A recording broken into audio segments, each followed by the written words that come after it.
ಅದು ಮಲೆನಾಡಿನ ಸುಂದರ ಸಸ್ಯಕಾಶಿ. ಅಡಿಕೆ, ತೆಂಗು, ಕಾಳುಮೆಣಸು, ವಿವಿಧ ಹಣ್ಣು, ಹೂವು, ದನ, ಕರು, ಪ್ರಾಣಿ ಎಲ್ಲವೂ ಸೇರಿ ಸ್ವರ್ಗದಂತಹ ವಾತಾವರಣ ನಿರ್ಮಿಸಿದ್ದವು. ಅಲ್ಲಿ ಜೇನ್ನೊಣಗಳ ಝೇಂಕಾರವಿತ್ತು.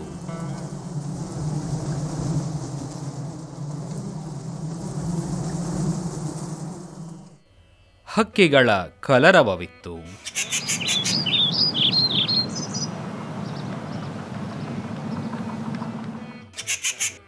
ಸೂರ್ಯರಶ್ಮಿಯ ಸ್ಪರ್ಶಕ್ಕೆ ಹಸಿರೆಲೆ ಪುಳಕಿತಗೊಂಡಿತ್ತು.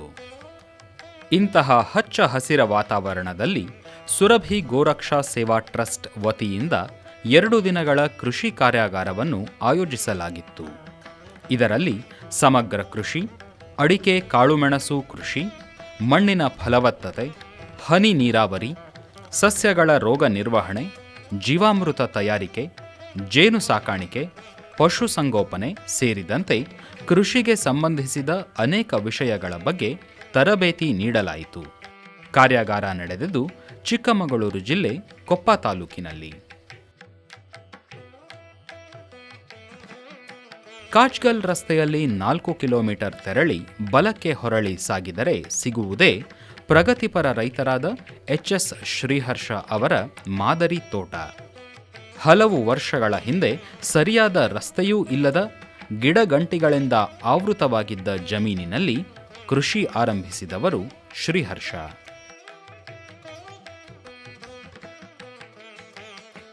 ಆದರೆ ಇದೀಗ ಅವರ ತೋಟ ಅಡಿಕೆ, ಕಾಳುಮೆಣಸು, ತೆಂಗು, ಎರೆಹುಳ ಗೊಬ್ಬರ ಘಟಕ, ಜೇನು ಕೃಷಿ, ಪಶುಸಂಗೋಪನೆ, ಸಮಗ್ರ ಕೃಷಿ ಪದ್ಧತಿ, ಜೀವಾಮೃತ ಹೀಗೆ ಹಲವು ಅಂಶಗಳಿಂದ ಕಂಗೊಳಿಸುತ್ತಿದೆ. ಈ ಪ್ರಯಾಣದಲ್ಲಿ ಅವರಿಗೆ ತಂದೆ ಎಚ್.ಎನ್. ಸದಾಶಿವರಾವ್, ತಾಯಿ ಸುಮಾರಾವ್, ಪತ್ನಿ ವಾಣಿ ಶ್ರೀಹರ್ಷ, ಮಕ್ಕಳಾದ ಚಿನ್ಮಯ್ ಹಾಗೂ ಚಿಂತನ್ ಸಾಥ್ ನೀಡಿದ್ದಾರೆ. ಅವರ ಕೃಷಿ ಚಟುವಟಿಕೆಗಳಿಗೆ ಅವರ ಸಹೋದರ ಸುಘೋಷ್ ನಿಗಳೆ, ಪತ್ನಿ ವಿದ್ಯಾ ನಿಗಳೆ ಹಾಗೂ ಮಗ ಉದಾತ್ ಬೆಂಬಲವಾಗಿ ನಿಂತಿದ್ದಾರೆ. ಹೀಗೆ ಕುಟುಂಬವೊಂದು ಒಟ್ಟಾಗಿ ಕೃಷಿ ಕಾರ್ಯಾಗಾರ ಮಾಡುವುದು ವಿಶೇಷ. ಅಂದಹಾಗೆ ಇದು ಈ ಕುಟುಂಬ ಆಯೋಜಿಸಿದ್ದ 2ನೇ ಕಾರ್ಯಾಗಾರ. ಶಿಬಿರ ಆರಂಭವಾಗಿದ್ದು ಎಚ್.ಎನ್. ಸದಾಶಿವರಾವ್ ಅವರ ಪ್ರಾರ್ಥನಾ ಗೀತೆಯಿಂದ. ಸಿದ್ಧಿ ಸದನ ಗಜ ವದನ ವಿನಾಯಕ, ಸಿದ್ಧಿ ಸದನ ಗಜ ವದನ ವಿನಾಯಕ, ಕೃಪಾ ಸಿಂಧು ಸುಂದರ ಸಬನಾಯಕ, ಕೃಪಾ ಸಿಂಧು ಸುಂದರ ಸಬನಾಯಕ. ಸುಘೋಷ್ ಅವರ ಪ್ರಾಸ್ತಾವಿಕ ನುಡಿಯ ಬಳಿಕ ಎಚ್.ಎಸ್. ಶ್ರೀಹರ್ಷ ಅವರು ತಮ್ಮ ಕೃಷಿ ಬದುಕಿನ ಆಸಕ್ತಿ, ಆರಂಭದ ದಿನಗಳು, ಎದುರಾದ ಸವಾಲುಗಳು, ಕಂಡುಕೊಂಡ ಪರಿಹಾರಗಳು, ಸುಸ್ಥಿರ ಕೃಷಿಯತ್ತ ಸಾಗಿದ ತಮ್ಮ ಪಯಣದ ಅನುಭವವನ್ನು ಹಂಚಿಕೊಂಡರು. CVZ ತಗೊಂಡು ಆದರೆ ನನಗೆ ಅದು ಸಮಾಧಾನ ಆಗಲಿಲ್ಲ. ಮತ್ತು ಮುಂದೆ ನಾನು ಅದನ್ನು ತೊಗೊಂಡು ಕಂಟಿನ್ಯೂಯೇಷನ್ ಮಾಡಿ ನಾನು ಏನು ಮಾಡೋದು, ನಾನು ಏನು ಮಾಡಿದರೂ ಜಮೀನೇ ಮಾಡಲಿಕ್ಕೆ ನನಗೆ ಆಸಕ್ತಿ ಇತ್ತು. ಅದನ್ನೇ ಮಾಡಬೇಕು ಅಂತೇಳಿ ನಾನು ಯೋಚನೆ ಮಾಡಿ ನಮ್ಮ ತಂದೆಯವ್ರ ಹತ್ರ ಹೇಳಿದೆ, ನಾನು ಒಂದು 5 ರಿಂದ 6 ವರ್ಷ ಇದನ್ನು ಬಿಟ್ಬಿಡ್ತೀನಿ, ಕಾಲೇಜ್ ಓದೋದು ಬಿಡ್ತೀನಿ, ಒಂದು ಕಡೆ ಹೋಗಿ ಒಂದು ಕೃಷಿ ಕಾರ್ಮಿಕನ ಕೆಲಸ ಮಾಡ್ತೀನಿ, 5 ವರ್ಷ ದುಡ್ಡು ಸಂಪಾದನೆ ಮಾಡಿ ಮತ್ತೆ ನೆಂಟರಿಷ್ಟರಿಂದ ದುಡ್ಡು ಒಟ್ಟು ಮಾಡಿಕೊಂಡು ಬಂದು ಒಂದು ಜಮೀನು ತೊಗೊಂಡು ಜಮೀನು ಮಾಡ್ತೀನಿ ಅಂತಂದೆ. ಅವಾಗ ನಾನು 91ನೇ ಇಸ್ವಿ PC ಸೆಕೆಂಡ್ ಇಯರ್ ಆಯಿತು. 91ರಲ್ಲಿ ನಮ್ಮ ಹಟ್ಲುಕೊಟ್ಟಿಗೆ ಮನೇಲಿ ಬಂದು ಇದ್ದೆ. ಅಲ್ಲಿ ನನಗೆ ಆವಾಗ ಇದಾಗಿದ್ದು ಉಂಡು ಊಟ, ತುಂಡು ಕಂಬಳಿ, ವರ್ಷಕ್ಕೆ 10,000 ರೂಪಾಯಿ ಸಂಬಳ ಫಿಕ್ಸ್ ಮಾಡಿದರು 6 ತಿಂಗಳು ಕೆಲಸ ಮಾಡಿದ್ಮೇಲೆ. ಆಯಿತು ಅಂತೇಳಿ 6 ವರ್ಷ ಆದಮೇಲೆ ನನಗೆ ಅದು 60,000 ರೂಪಾಯಿ ಒಟ್ಟಾಯಿತು. ನಮ್ಮ ತಂದೆ ಸ್ವಲ್ಪ ಹಣ ಕೊಟ್ಟರು, ಚಿಕ್ಕಪ್ಪ ದೊಡ್ಡಪ್ಪ ಕೊಟ್ಟರು, ನೆಂಟರಿಷ್ಟರಿಂದ ಒಟ್ಟು ಮಾಡಿದ್ವಿ. 97ನೇ ಇಸ್ವಿಲಿ 2,30,000 ರೂಪಾಯಿ ಒಟ್ಟು ಮಾಡಿ ಇದು 2.5 ಎಕರೆ ಭೂಮಿ ಜಾಗವನ್ನು ಖರೀದಿ ಮಾಡಿದ್ವಿ. ಜೈನ್ ಇರಿಗೇಷನ್ ಸಂಸ್ಥೆಯಲ್ಲಿ ಕಾರ್ಯನಿರ್ವಹಿಸುತ್ತಿರುವ ಬೇಸಾಯ ತಜ್ಞರಾದ ನಿರಂಜನ್ ನಂದೀಪುರ ಅವರು ಮಣ್ಣಿನ ಫಲವತ್ತತೆ, ಮಣ್ಣು ಪರೀಕ್ಷೆಯ ಅವಶ್ಯಕತೆ, ಪರೀಕ್ಷೆಯ ವಿಧಾನ, ಫಲವತ್ತತೆಯನ್ನು ಉಳಿಸಿಕೊಳ್ಳಲು ಕೈಗೊಳ್ಳಬೇಕಾದ ಕ್ರಮಗಳ ಕುರಿತು ವೈಜ್ಞಾನಿಕ ಮಾಹಿತಿ ನೀಡಿದರು. ಹಾಗೆಯೇ ಮಿಶ್ರ ಬೆಳೆ ಬೇಸಾಯ, ಆಗ್ರೋಫಾರೆಸ್ಟ್ ವ್ಯವಸಾಯ, ನಿರ್ದಿಷ್ಟ ಸಸ್ಯಗಳನ್ನು ಜಮೀನಿನ ಸುತ್ತ ಬೆಳೆಸಿ ಕೀಟಗಳ ಹಾವಳಿ ತಡೆಗಟ್ಟುವ ಉಪಾಯಗಳ ಕುರಿತು ಮಾತನಾಡಿದರು. 6ರಿಂದ 7 ಇಂಚು, 6ರಿಂದ 9 ಇಂಚಲ್ಲಿ ತೆಗೆದ್ರೆ ಒಳ್ಳೆಯದು. ಮೇಲ್ಮಟ್ಟದಲ್ಲಿ ಯಾವಾಗಲೂ ಫಲವತ್ತತೆ ಇರುತ್ತೆ, ಬಟ್ ನಮ್ಮ ಬೇರು ಅದಕ್ಕಿಂತ ಆಳ ಹೋಗೋದ್ರಿಂದ ನೀವು 6ರಿಂದ 9 ತಗೊಂಡ್ರೆ ಒಳ್ಳೆಯ ರಿಸಲ್ಟ್. ನೀರಿನ ಲಭ್ಯತೆ ಕೃಷಿಯ ಮೂಲಭೂತ ಅವಶ್ಯಕತೆಗಳಲ್ಲಿ ಒಂದು. ದಿನ ಕಳೆದಂತೆ ನೀರಿನ ಲಭ್ಯತೆ ಕಡಿಮೆಯಾಗುತ್ತಿರುವುದು ಪರಿಸರದ ಮೇಲೆ ಒತ್ತಡವನ್ನು ಸೃಷ್ಟಿಸುತ್ತಿದೆ. ಹೀಗಾಗಿ ಕೃಷಿಗೆ ನೀರಿನ ಪೂರೈಕೆಗಾಗಿ ವ್ಯಾಪಕವಾಗಿ ಜನಪ್ರಿಯವಾಗುತ್ತಿರುವ ವಿಧಾನವೆಂದರೆ ಹನಿ ನೀರಾವರಿ. ಕಡಿಮೆ ನೀರಿನ ಲಭ್ಯತೆ ಇರುವಾಗ ಕೂಡ ಹನಿ ನೀರಾವರಿಯನ್ನು ಅಳವಡಿಸಿಕೊಂಡು ಯಶಸ್ವಿಯಾದ ಹಲವು ರೈತರು ನಮ್ಮ ನಡುವೆ ಇದ್ದಾರೆ.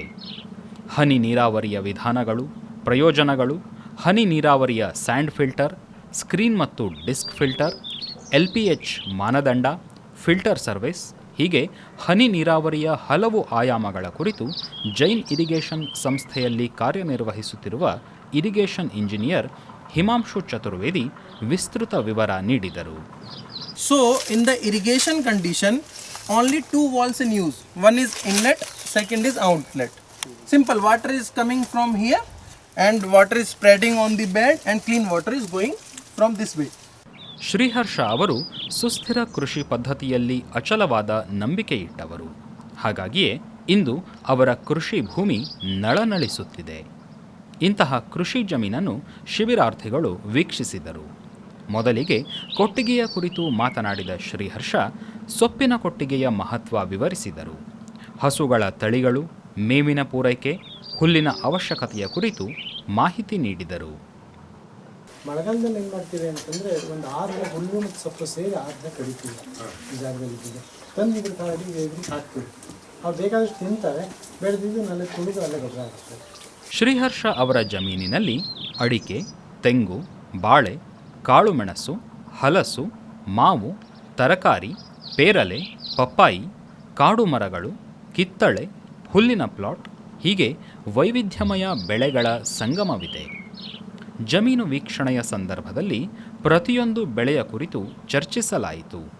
ಅಡಿಕೆ ತೋಟದಲ್ಲಿ ಟ್ರೆಂಚ್ ಹಾಕುವ ಬಗೆ, ಅದರ ಪ್ರಯೋಜನಗಳು, ಅಡಿಕೆ ಗಿಡಗಳ ನಡುವಿನ ಅಂತರ, ಅಡಿಕೆ ಹಾಗೂ ಕಾಳುಮೆಣಸು ಮಿಶ್ರ ಬೆಳೆ ಕೃಷಿ, ಹನಿ ನೀರಾವರಿ ಪದ್ಧತಿಯಲ್ಲಿ ನೀರು ಪೂರೈಸುವ ವಿಧಾನ, ಹೀಗೆ ಇಡೀ ಜಮೀನಿನಲ್ಲಿ ಸುತ್ತಾಡಿ ಶಿಬಿರಾರ್ಥಿಗಳು ಮಾಹಿತಿ ಪಡೆದರು. ಇಲ್ಲಿನ ಮತ್ತೊಂದು ವಿಶೇಷವೆಂದರೆ ಎರೆಹುಳು ಗೊಬ್ಬರದ ತಯಾರಿಕಾ ಘಟಕ. ಹಲವು ವರ್ಷಗಳಿಂದ ಎರೆಹುಳು ಗೊಬ್ಬರವನ್ನು ತಯಾರಿಸಿ ಸ್ಥಳೀಯ ರೈತರಿಗೆ ಗೊಬ್ಬರ ಹಾಗೂ ಎರೆಹುಳುಗಳನ್ನು ಪೂರೈಸಲಾಗುತ್ತಿದೆ.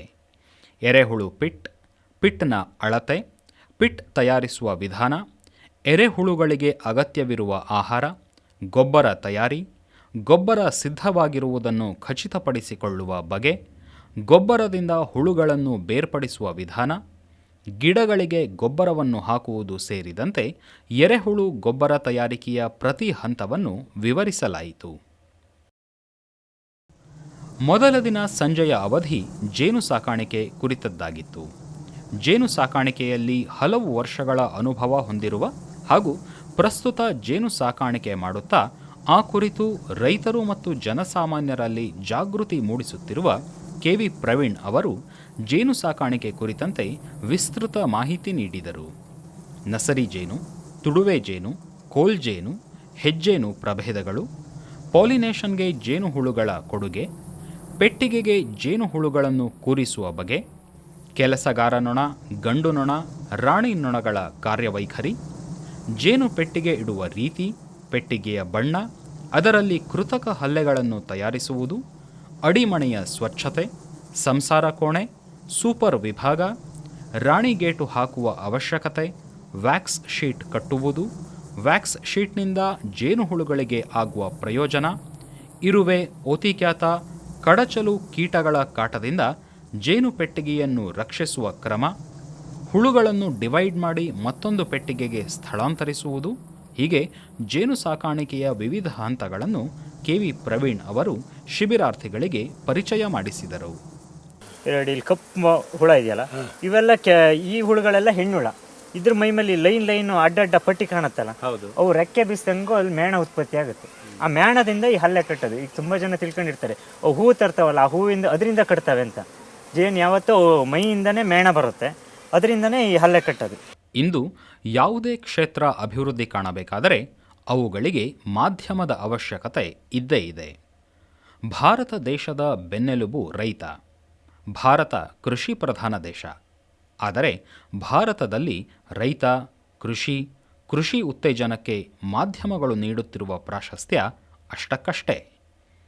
ಕೃಷಿ ಹಾಗೂ ಮಾಧ್ಯಮ ಈ ವಿಷಯದ ಕುರಿತು ಮಾರನೆಯ ದಿನ ಬೆಳಗ್ಗೆ ಮಾತನಾಡಿದ ಸುಘೋಷ್ ನಿಗಳೆ, ಕೃಷಿಗೆ ಸಂಬಂಧಿಸಿದಂತೆ ಖಾಸಗಿ ದೂರದರ್ಶನ ಹಾಗೂ ಪತ್ರಿಕೆಗಳಿಗಿಂತ ಹೆಚ್ಚು ಅವಕಾಶ ಸಾಮಾಜಿಕ ಜಾಲತಾಣಗಳಲ್ಲಿದೆ ಎಂದು ಅಭಿಪ್ರಾಯಪಟ್ಟರು.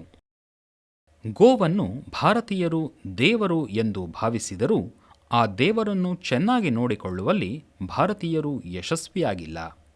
ಗೊಡ್ಡು ಹಾಗೂ ಗಂಡು ದನಗಳ ಸಮಸ್ಯೆ, ಮೇವಿನ ಸಮಸ್ಯೆ, ಬಡ ರೈತರಿಗೆ ಗೋವು ಅನಿವಾರ್ಯವಾಗಿದ್ದರೂ ಅವುಗಳನ್ನು ಸಾಕಲಾಗದ ಪರಿಸ್ಥಿತಿ, ಹೀಗೆ ಪಶುಸಂಗೋಪನೆಯ ಕ್ಷೇತ್ರವನ್ನು ನಾನಾ ಸಮಸ್ಯೆಗಳು ಸುತ್ತುವರೆದಿವೆ.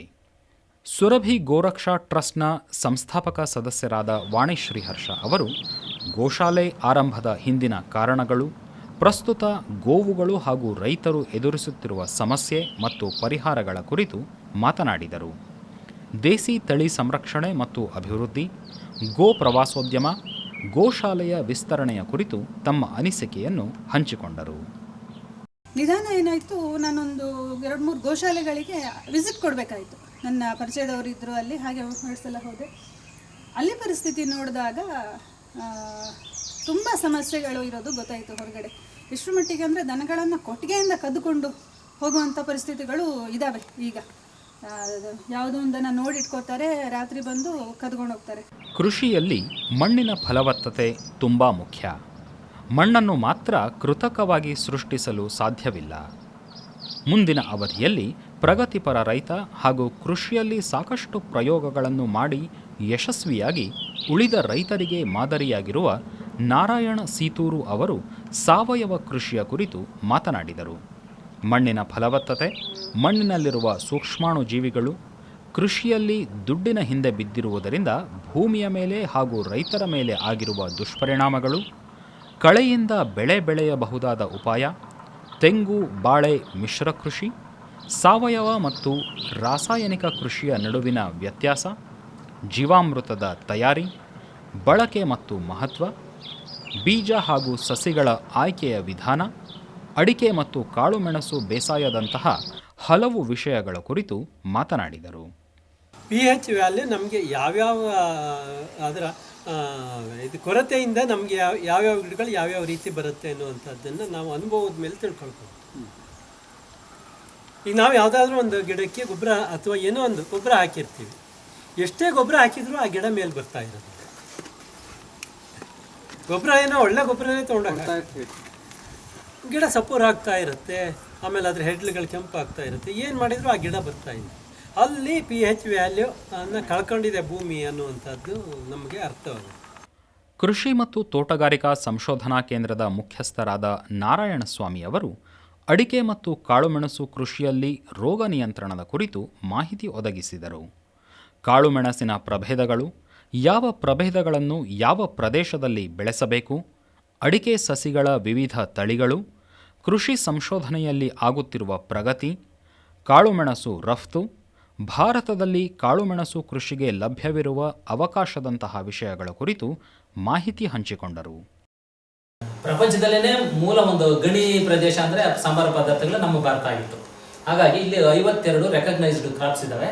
ಅದರಲ್ಲಿ ಈ ಸಾಂಬಾರ ರಾಜ್ಯ ಅಂತಲೇ ಮೆಣಸಿಗೆ ಹೇಳೋದು. ಪಶುಸಂಗೋಪನೆ ಕೃಷಿಯ ಅವಿಭಾಜ್ಯ ಅಂಗ.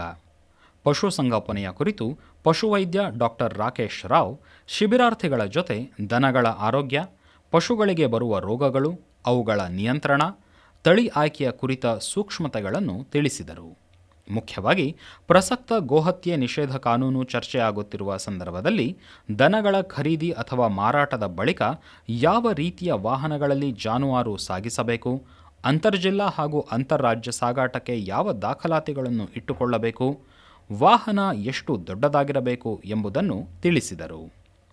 ಸೊ ಜಾನುವಾರು ಆರೋಗ್ಯವಂತವಾಗಿದೆ, ಅಡ್ವಾನ್ಸ್ ಪ್ರೆಗ್ನೆನ್ಸಿಲಿಲ್ಲ ಮತ್ತು ಇದಕ್ಕೆ ಯಾವುದೂ ಕಾಯಿಲೆ ಇಲ್ಲ. ಈ ಥರ ಒಂದು ಸರ್ಟಿಫಿಕೇಷನ್ ಪಶುವೈದ್ಯರು ಮಾಡ್ತಾರೆ. ನೆಕ್ಸ್ಟ್ ಅವ್ರೇನು ಸರ್ಟಿಫೈ ಮಾಡ್ತಾರೆ, ತಗೊಂಡು ಹೋಗ್ತಿರೋವಂಥ ಒಂದು ವಾಹನ ಏನಿದೆ, ಉದಾಹರಣೆಗೆ ಗೂಡ್ಸ್ ಕ್ಯಾರಿ ಅಂತ ನಾವು ಹೇಳ್ತೀವಿ. ಸೊ RTO ಸರ್ಟಿಫೈ ಮಾಡೋದು ಗೂಡ್ಸ್ ಕ್ಯಾರಿಯರ್ ಅಂತ. ಕಾರ್ಯಾಗಾರದ ಅಂತ್ಯದಲ್ಲಿ ಶಿಬಿರಾರ್ಥಿಗಳು ತಮ್ಮ ಅನುಭವವನ್ನು ಹಂಚಿಕೊಂಡದ್ದು ಹೀಗೆ. ಮೊದಲನೇದಾಗಿ ಈ ಶಿಬಿರವನ್ನು ಆಯೋಜನೆ ಮಾಡಿರೋರಿಗೆ ಅಂದರೆ ಹರ್ಷ ಸರ್, ವಾಣಿ ಮೇಡಮ್ ಮತ್ತು ಅವರ ಕುಟುಂಬದವರಿಗೆ ಒಂದು ದೊಡ್ಡ ಧನ್ಯವಾದ. ಯಾಕಂತ ಹೇಳಿದರೆ ಇಂಥ ಶಿಬಿರಗಳು ಎಲ್ಲ ಕಡೆ ನಮಗೆ ಸಿಗಲ್ಲ. ಒಂದು ಎರಡನೇದಾಗಿ ನಿಮಗೆ ಪ್ರಾಯೋಗಿಕವಾಗಿ ಕೆಲವೊಂದು ವಿಷಯಗಳನ್ನು ತೋರಿಸಿ ಅದನ್ನು ವಿವರಿಸಿ ಮತ್ತು ಅದರ ಅದರ ಏನು ಸಾಧಕ ಬಾಧಕಗಳನ್ನು ಹೇಳುವವರು ನಿಮಗೆ ಜಾಸ್ತಿ ಸಿಗಲ್ಲ. ಅದರ ಜೊತೆಗೆ ನೀವು ಹೊರಗಿನಿಂದ ವ್ಯಕ್ತಿಗಳನ್ನು ಕರೆಸಿ ಮಾಹಿತಿ ವಿನಿಮಯ ಮಾಡಿಕೊಂಡಾಗ ನಿಮಗೆ ಸಿಗುವಂಥ ಮಾಹಿತಿ ತುಂಬಾ ಒಂದು ಮಹತ್ವದ್ದಾಗಿರುತ್ತೆ. ವಿಶೇಷವಾಗಿ ನೀವು ಅದನ್ನು ಅಳವಡಿಸ್ಕೊಳ್ತೀರಾ ಅಂತ ಆದರೆ ನಿಜವಾಗ್ಲೂ ತುಂಬ ಉಪಯುಕ್ತವಾದಂಥ ಮಾಹಿತಿ. ನನಗೆ ಈ 2 ದಿನದಲ್ಲಿ ನಿಜವಾಗಿ ಹೇಳಬೇಕು ಅಂತಂದರೆ ತುಂಬಾ ಮಾಹಿತಿಗಳು ಸಿಕ್ತು. ಸ್ವಲ್ಪ ಮಟ್ಟಿನ ಅನುಭವ ಇದ್ದಿದ್ದರಿಂದ ಅದನ್ನು ನಾನು ಮುಂದೆ ಏನು ಮಾಡ್ಬೋದು, ಹೇಗೆ ಮಾಡ್ಬೋದು ಅನ್ನೋದಕ್ಕೆ ಒಂದು ದಾರಿ ಒಂದು ಕ್ಲಿಯರಾಗಿ ಕಾಣ್ತಾ ಇದೆ ಇವಾಗ. ಸೊ ಇದು ನನಗೆ ಒಂದು ಒಳ್ಳೆ ಅನುಭವ ಅಂತ ಇಷ್ಟು ಹೇಳ್ತೀನಿ ನಾನು. ಧನ್ಯವಾದಗಳು. ಮೈನಸ್ ಅಂತ ಇಲ್ಲ, ಮೈನಸ್ ಅಂತ ಹೇಳೋದಕ್ಕೆ ನಾನು ಇದು ಅಂದರೆ ಅಟೆಂಡ್ ಆಗ್ತಾ ಇರೋಂಥ ಮೊದಲನೇ ಶಿಬಿರ, ಆದ್ದರಿಂದ ನನಗೆ ಮೈನಸ್ ಅಂತ ಹೇಳೋದಕ್ಕೆ ಏನಿಲ್ಲ, ಎಲ್ಲ ಪ್ಲಸ್ಸೇ ಕಾಣಿಸ್ತದೆ. ಇನ್ನೊಂದು ಕಡೆ ಶಿಬಿರಕ್ಕೆ ಹೋದಾಗ ಅದನ್ನು ನೋಡಿದಾಗ ನನಗೇನಾದರೂ ಹೇಳ್ಬೋದು. ಅದರಲ್ಲಿ ಒಂದು ಮನೆ ಇತ್ತು ನನಗೆ, ಇವಾಗ ಇನ್ನೊಂದು ಮನೆ ಸಿಕ್ತು.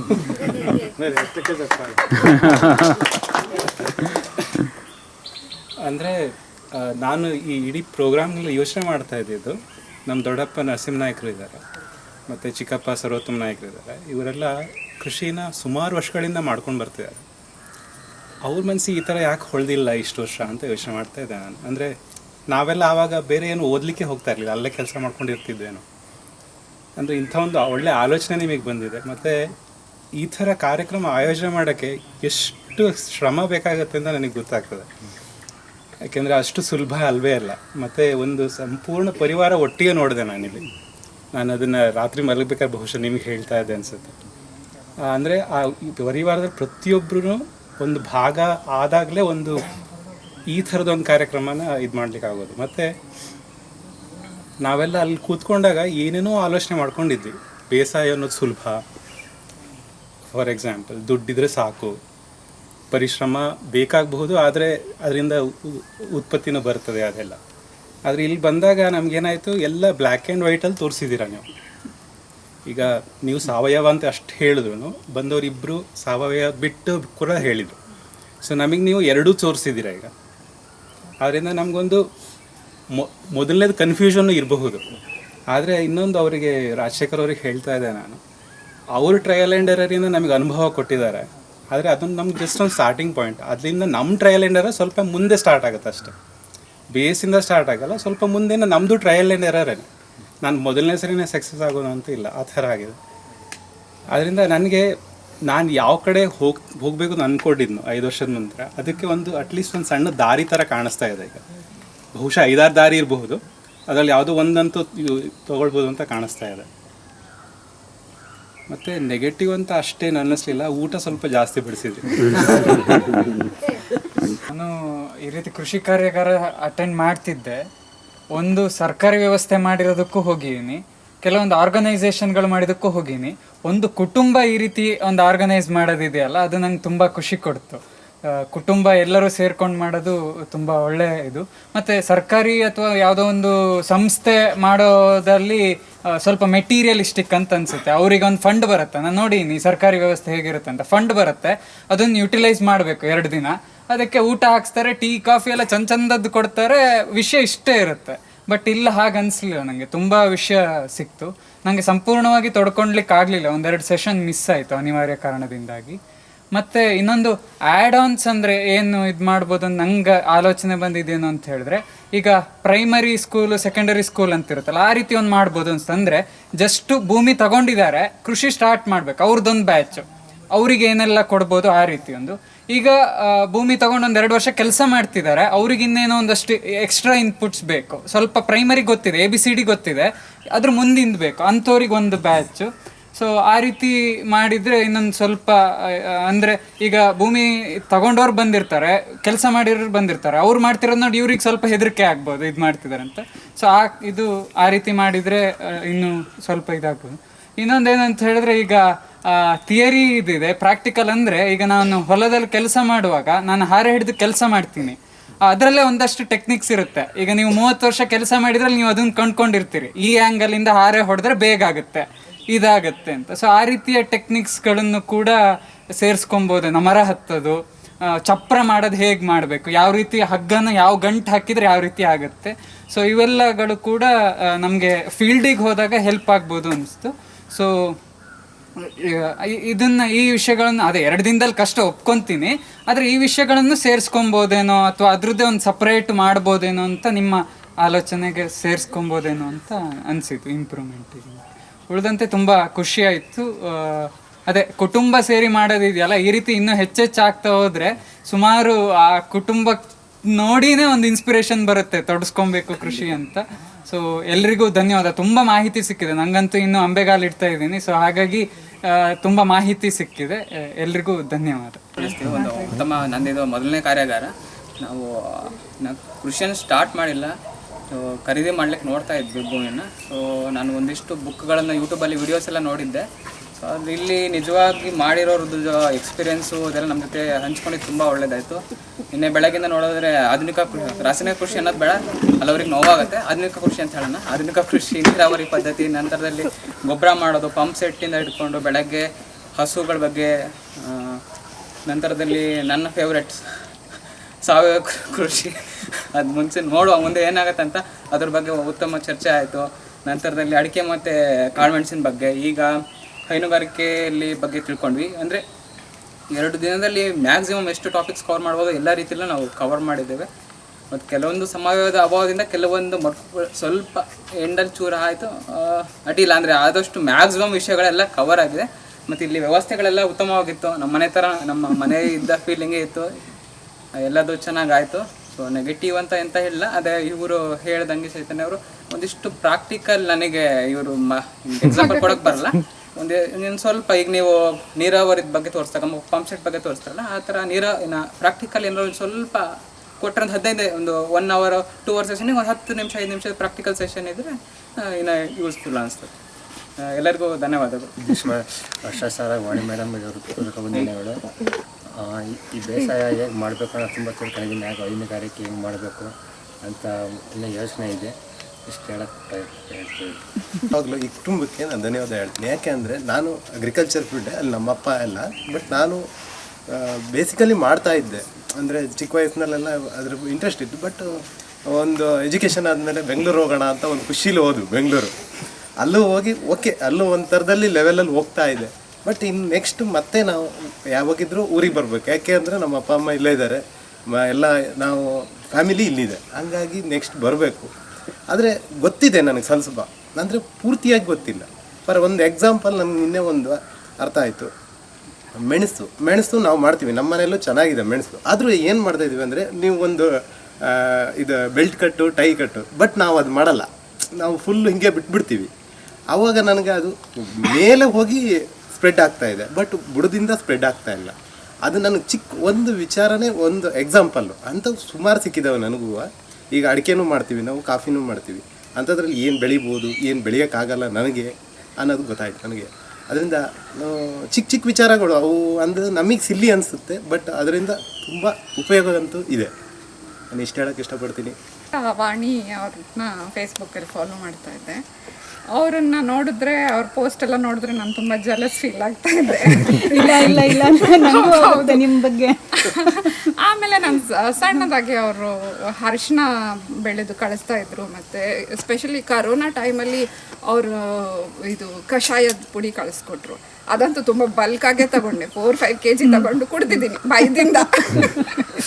ಆ ಟೈಮಿಂದ ನಾನು ಇವ್ರ ಮನೆಗೆ ವಿಸಿಟ್ ಮಾಡಬೇಕಂತಿತ್ತು. ಲಾಸ್ಟ್ ಟೈಮ್ ನಾನು ಕುಪ್ಪಳ್ಳಿಗೆ ಬಂದಾಗ ನಂದು ಚೆಕ್-ಇನ್ ಮಾಡಿದ್ದು ನೋಡಿ ಅವ್ರು ಇನ್ವೈಟ್ ಮಾಡಿದರು. ಆ ಟೈಮಲ್ಲಿ ಬರೋಕ್ಕಾಗಿರಲಿಲ್ಲ.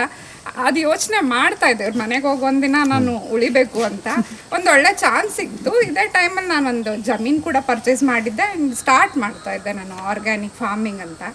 ಇದೊಂದು ಕಾರ್ಯಾಗಾರ ನಂಗೆ ತುಂಬಾ ಹೆಲ್ಪ್ ಆಯಿತು. ಇದರಿಂದ ತುಂಬ ವಿಷಯಗಳನ್ನ ತಿಳ್ಕೊಂಡೆ ಆ್ಯಂಡ್ ಓದಿದ್ದೆ ನಾನು ಸುಮಾರು ಬುಕ್ಕಿಂದ, ಯೂಟ್ಯೂಬಿಂದ. ಅದರಲ್ಲೆಲ್ಲ ಅಷ್ಟು ಧೈರ್ಯ ಬರ್ತಾ ಇರಲಿಲ್ಲ ನಾನು ಮುಂದುವರಿಬೋದು ಆರ್ಗ್ಯಾನಿಕ್ ಫಾರ್ಮಿಂಗಲ್ಲಿ ಅಂತ. ಬಟ್ ಈಗ ಸ್ವಲ್ಪ ಪ್ರಾಕ್ಟಿಕಲ್ ಎಕ್ಸ್ಪೋಜರ್ ಸಿಕ್ತು, ಎಲ್ಲ ಫೀಲ್ಡಲ್ಲೂ ಸಿಕ್ತು. ಹಾಗಾಗಿ ನಾನು ಕುಟುಂಬದವ್ರಿಗೆಲ್ಲರಿಗೂ ತುಂಬ ಥ್ಯಾಂಕ್ಸ್ ಹೇಳ್ತೀನಿ. ಫಸ್ಟ್ ನಾನು ಹರ್ಷ ಮತ್ತು ವಾಣಿ ಮೇಡಮು ಮತ್ತು ಅವರ ಕುಟುಂಬಕ್ಕೆ ಹೃತ್ಪೂರ್ವಕವಾಗಿ ನಾನು ಧನ್ಯವಾದಗಳನ್ನು ತಿಳಿಸ್ತೇನೆ. ಬೇಸಿಕಲಿ ನನಗೆ ಈ ಇನ್ಫಾರ್ಮೇಷನ್ ಬಂದಿದ್ದು ಯಂಗ್ ಥಿಂಕರ್ಸ್ ಅಂತ ಒಂದು ಗ್ರೂಪ್ ಇದೆ. ಆ ಗ್ರೂಪಿಂದ ನನಗೆ ಇನ್ಫಾರ್ಮೇಷನ್ ಬಂದಿತ್ತು.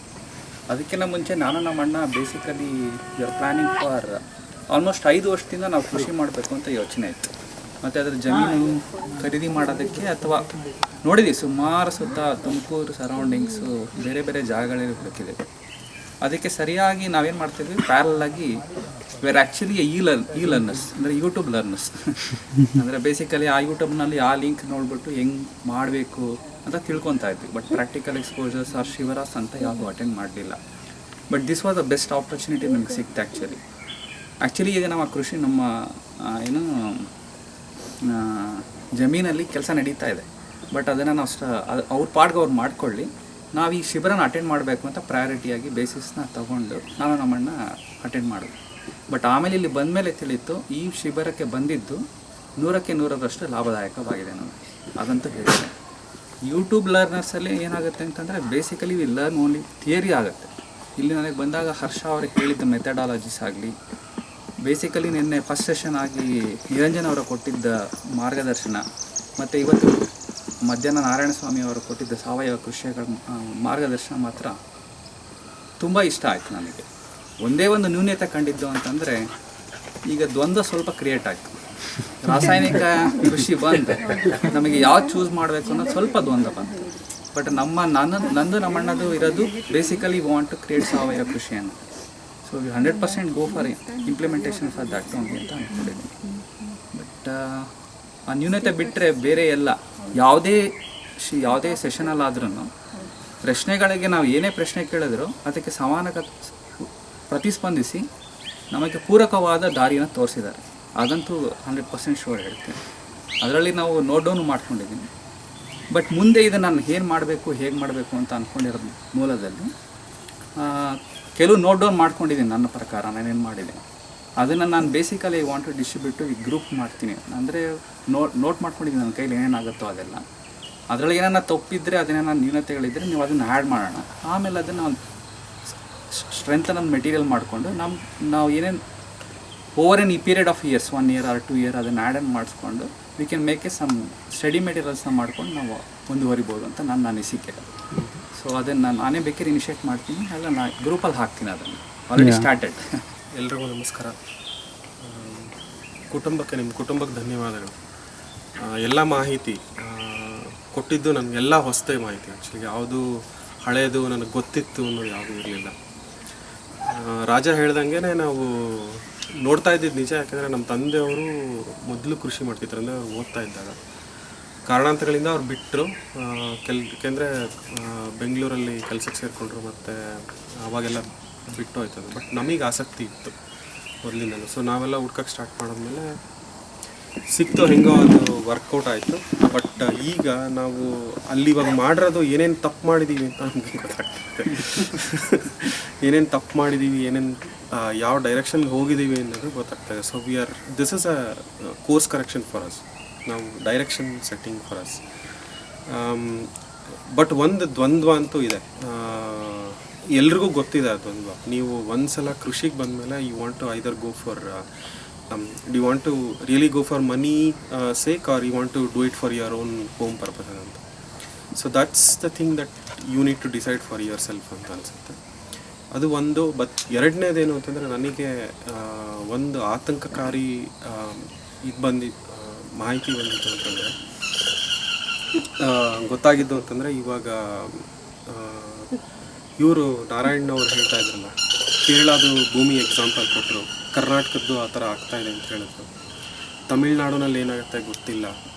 ಸೊ ಇದು ಹೆಂಗೆ ಕನ್ವರ್ಟ್ ಆಗುತ್ತೆ, ಹೆಂಗೆ ತಡಿಬೋದು ಇದು ಅನ್ನೋದು probably as a small group we should take some initiative and probably try to do something about it ಅನ್ಸುತ್ತೆ. ನಾವು ಏನು ಮಾಡ್ಬೋದು ನನಗಂತೂ ಗೊತ್ತಿಲ್ಲ, ಯಾಕಂದರೆ I don't know anything. But ನನಗೆ ಆ ಭಯ ಅಂತೂ ಇದೆ ಏನಾಗ್ಬೋದು ಅಂತ. ಏಕೆಂದರೆ ಇನ್ನೊಂದು 10 ವರ್ಷ ಆಗ್ಬೋದು, 20 ವರ್ಷ ಆಗ್ಬೋದು, 30 ವರ್ಷ ಆಗ್ಬೋದು, ನಮ್ಮ next generation they have to start living here ಅಲ್ಲ. ಸೊ ಅದು ಒಂದು. ಆಮೇಲೆ ಇನ್ನೊಂದು ಎರಡನೇದು, ನನಗೆ ಗೊತ್ತೇ ಇಲ್ದಿದ್ದ ವಿಷಯ ಹೈನುಗಾರಿಕೆಯಲ್ಲಿ ಹೇಳಿದ್ದು ಎಲ್ಲ. ಅವ್ರ ಪ್ರಾಸೆಸ್ ಎಲ್ಲ ಹೇಳಿದ್ದು ನನಗೇನು actually I did not know anything about it. So that's all everything was new to me. And ಮನುಷ್ಯ ಎಷ್ಟು ಅವನ ದುರಾಸೆಗೆ ಎಷ್ಟು ಹಾಳು ಮಾಡಿದ್ದಾನೆ ಜೆನೆಟಿಕ್ ಸ್ಟ್ರಕ್ಚರ್ನ ಅನ್ನೋದು it's evident. I don't know whether it is to do that it is correct or not, but from the point of view of a human being, purely a human being, it is wrong. That's what I can understand. ಅದು ಒಂದು ಅರ್ಥ ಆಗಿದೆ ನನಗೆ. ಅದನ್ನೆಲ್ಲ ಹೆಂಗೆ correct ಮಾಡೋದಾಗಲಿ, ಹೆಂಗೆ ಸುಧಾರಣೆ ಮಾಡೋದಾಗಲಿ, ಎಲ್ಲರೂ ಹೇಳ್ತಾ ಬಂದಿದ್ದಾರೆ ಮೊದಲಿಂದನೂ, ಹಳೆ ಕಾಲದಿಂದನೂ ನಮ್ಮ ಪರಂಪರೆ ಬಂದಿರೋದೇ ನಾವು ಏನು ಭೂಮಿಯನ್ನು ಯೂಸ್ ಮಾಡ್ತಾ ಇದ್ದೀವಿ ಅದನ್ನು we have to pass it as a better place for next generation ಅಂತ. I think the previous generation and probably the previous generation and this generation is the worst generation of the whole in mankind ಅನ್ಸುತ್ತೆ ನನಗೆ, from the way it's going on. So probably there I think it's all ಎಲ್ಲ ಜನರ governance ಮತ್ತು ಜನರ ಎಲ್ಲರ ಜವಾಬ್ದಾರಿ ಅಂತ ಅನಿಸುತ್ತೆ ಅದನ್ನು ಸರಿ ಮಾಡೋವಂಥದ್ದು. ಸೊ ಆ ನಿಟ್ಟಿನಲ್ಲಿ ಏನು ಮಾಡ್ಬೋದು, ಹೇಗೆ ಮಾಡ್ಬೋದು, ಅದು one of the topic that probably everybody has to think and do something about it. ನನಗೆ ಅದು ಇವಾಗ ನಾವು ಏನೇ ಮಾಡ್ಬೋದು, ಈಗ ನಾನು ಸಾವಯವ ಕೃಷಿ ಮಾಡ್ಬೋದು, ನನ್ನ ತುಂಡು ಭೂಮಿಯಲ್ಲಿ ನಾನು ಮಾಡ್ಬೋದು. ಬಟ್ ಅದರ ಪಕ್ಕದವನು ಬೇರೆ ಏನೋ ಮಾಡಿದ್ದಾರೆ, ನಾನು what's the point of use ಅಲ್ಲ. So from that point of thinking everybody should probably adopt one which will improve everybody else living also. ಮತ್ತೊಮ್ಮೆ ಎಲ್ಲ ಫೆಸಿಲಿಟೀಸ್ ಆಗಲಿ ಏನೇ ಆಗಲಿ ಇದು ಅದನ್ನು I mean it was like home ಆಗಲಿ. ಸೊ ಇವ್ರು ಹೇಳಿದ್ರಲ್ಲ ನಮ್ಗೆ ಇನ್ನೊಂದು ಮನೆ ಸಿಕ್ತು ಅಂತ, ನಮ್ಗೆ ಈ ಕಡೆ ರೀಜನಲ್ಲಿ ಯಾರೂ ನೆಂಟ್ರಿಲ್ಲ ಏನಿಲ್ಲ, ಇವಾಗ ಈ ಒಂದು ಮನೆ ಆಯಿತು ಅಷ್ಟೇ. So it was really amazing experience for me, at least. It was only learning. So yeah, apart from that, one more thing I just wanted to say was one ಸ್ವಲ್ಪ ಪ್ರಾಬ್ಲಿ ಇವ್ರ ಸಜೆಷನ್ ಕೊಟ್ರಲ್ಲ ಚೈತನ್ಯ ಅವರು, ಒಂದು beginners ಅಥವಾ advanced ಆ ಥರ ಏನಾದರೂ ಫ್ಯೂಚರಲ್ಲಿ plan ಮಾಡೋದಾದರೆ ದಯವಿಟ್ಟು ನಮಗೂ ತಿಳಿಸಿ, ನಾವು ಜಾಯಿನ್ ಆಗ್ತೇವೆ. Thank you. ಭಾರತದಲ್ಲಿ ಕೃಷಿಕರು ಕಡಿಮೆಯಾಗುತ್ತಿದ್ದಾರೆ, ಕೃಷಿ ಭೂಮಿ ಕಡಿಮೆಯಾಗುತ್ತಿದೆ, ವ್ಯವಸಾಯದಲ್ಲಿ ಯಾವುದೇ ಲಾಭವಿಲ್ಲ ಎಂಬಂತಹ ವಾತಾವರಣದ ನಡುವೆ ಈ ರೀತಿಯ ಕಾರ್ಯಾಗಾರ ನಡೆದದ್ದು ವಿಶೇಷ. ವಾಸ್ತವವಾಗಿ ಕೃಷಿ ಭಾರತೀಯರ ಬದುಕಿನ ಉಸಿರು. ಹೀಗಾಗಿ ಇಂದು ವಿವಿಧ ಉದ್ಯೋಗಗಳಲ್ಲಿರುವವರು ತಮ್ಮ ಉದ್ಯೋಗದ ಜೊತೆಗೆಯೇ ಕೃಷಿಗೆ ಕೂಡ ಮುಂದಾಗುತ್ತಿದ್ದಾರೆ. ಹಲವರು ತಮ್ಮ ಉದ್ಯೋಗವನ್ನು ತ್ಯಜಿಸಿ ಪೂರ್ಣ ಪ್ರಮಾಣದಲ್ಲಿ ಕೃಷಿಯಲ್ಲಿ ತೊಡಗುತ್ತಿದ್ದಾರೆ. ಕೃಷಿ ಆಧುನಿಕವಾಗುತ್ತಿದೆ. ಕೃಷಿತೋ ನಾಸ್ತಿ ದುರ್ಭಿಕ್ಷಂ ಎಂಬ ಸುಭಾಷಿತ ನುಡಿ ಸತ್ಯವಾಗುತ್ತಿದೆ. Bureau report, cautious mind.